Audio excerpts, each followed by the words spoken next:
안녕하세요. 저는 결혼을 앞두고 있던 20대 후반의 여성입니다. 사람이라면 누구나 남에게 멋져 보이고 싶고 잘나 보이고 싶다는 거 저도 공감합니다. 하지만 뭐든지 정도껏 해야 얘기로 봐주고 넘어갈 수 있는 거 아닌가요? 저와 결혼을 앞두고 있던 남자친구는 지역 모임에서 만났습니다.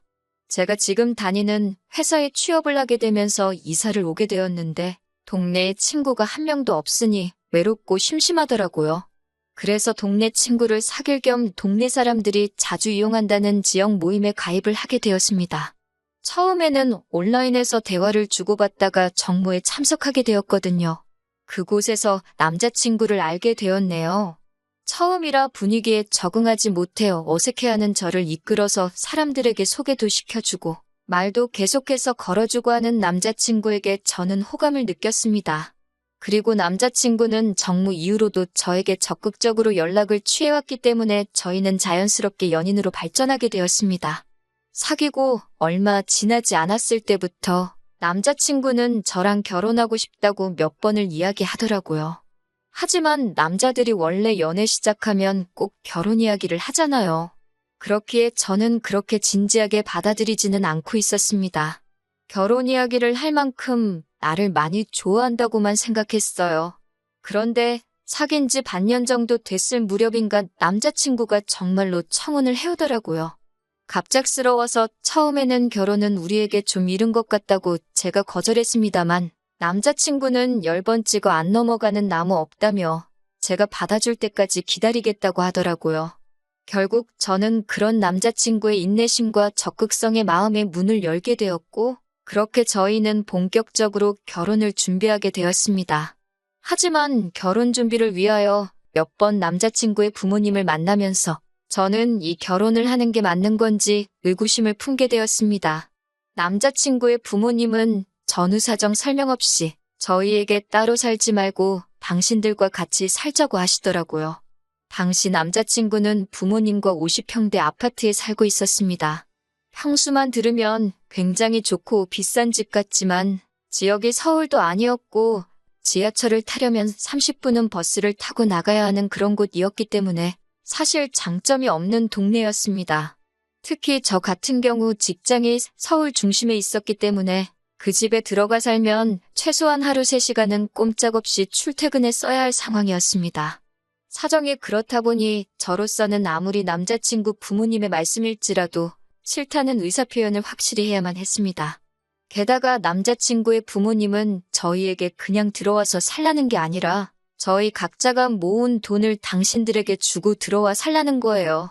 그 돈으로 어디 가서 50평대 아파트를 구할 수 있냐면서요.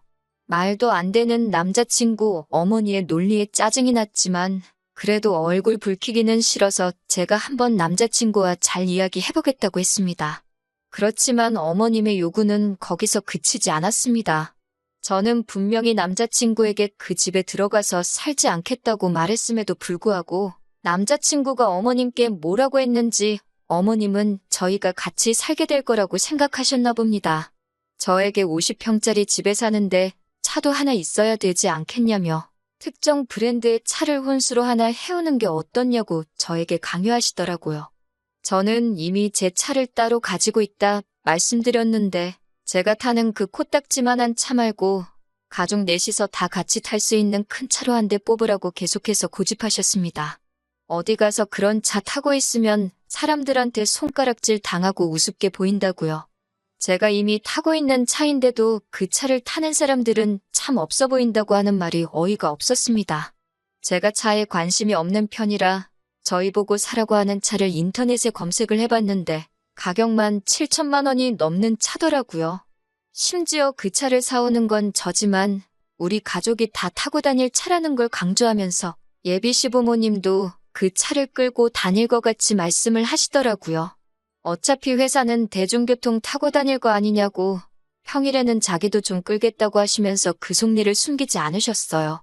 결국 참다 못한 제가 남자친구에게 당신이 나서서 확실히 상황 정리를 하지 않으면 내가 조목조목 따지고 들어야 하고 그렇게 되면 서로 불편해질 텐데 괜찮겠냐고 했습니다.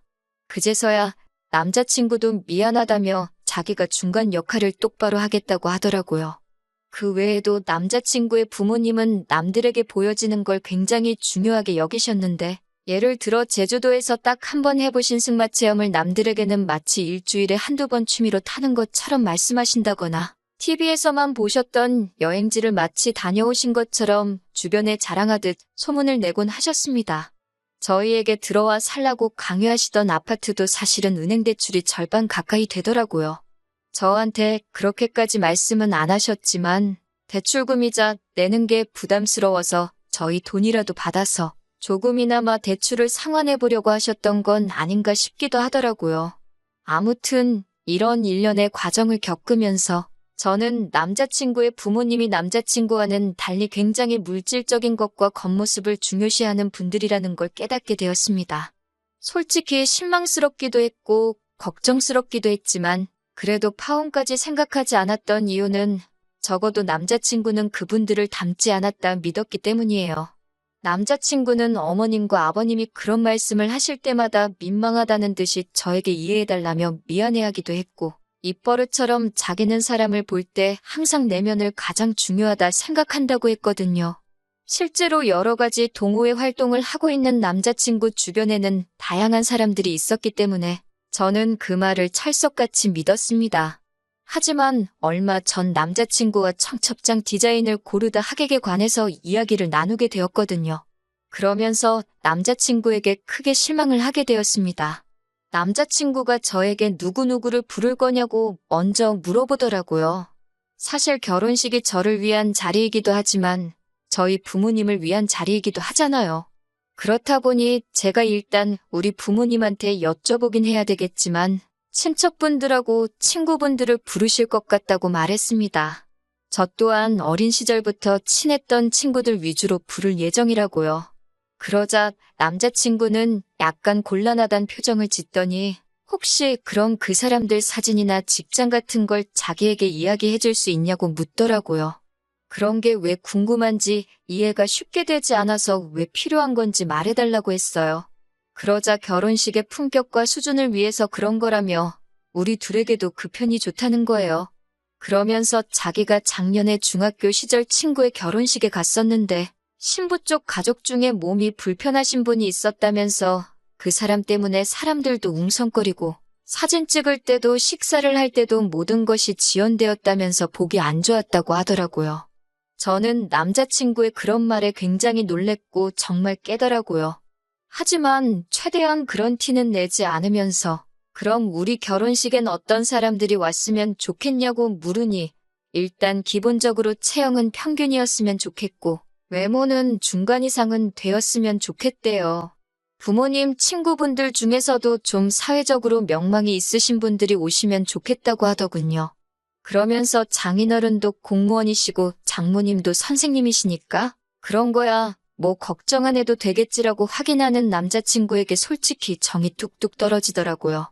제가 그럼 남자친구 쪽 부모님 친구분들은 어떤 분들이냐 물으니 그건 자기가 알아서 할 테니까 신경 안 써도 된다고 하는데 솔직히 저희 부모님만큼이나 남자친구 부모님도 평범한 분들이시거든요.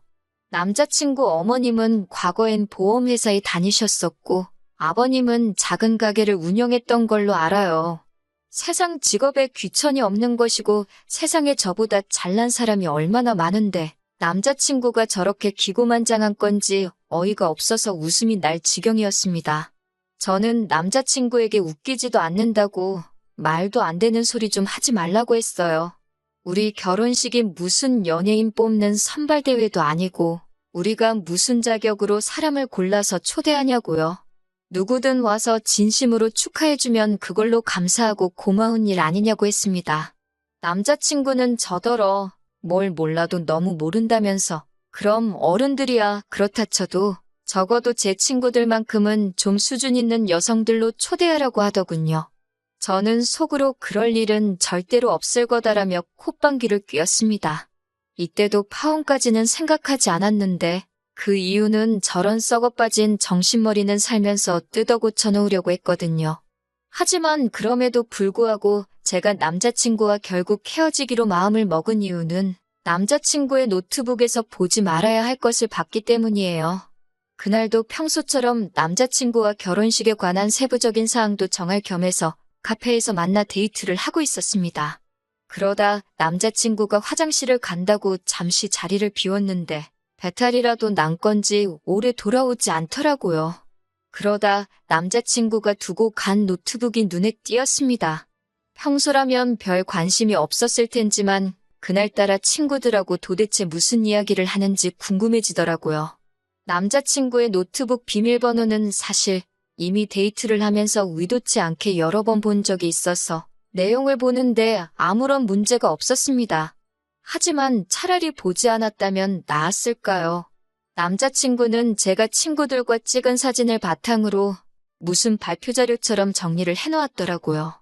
이 친구는 얼굴이 A급이다. 이 친구는 다니는 회사가 좋다던가. 또 다른 한 친구는 얼굴은 예쁘지만 조금 싸 보이고 직업도 별로다 등등.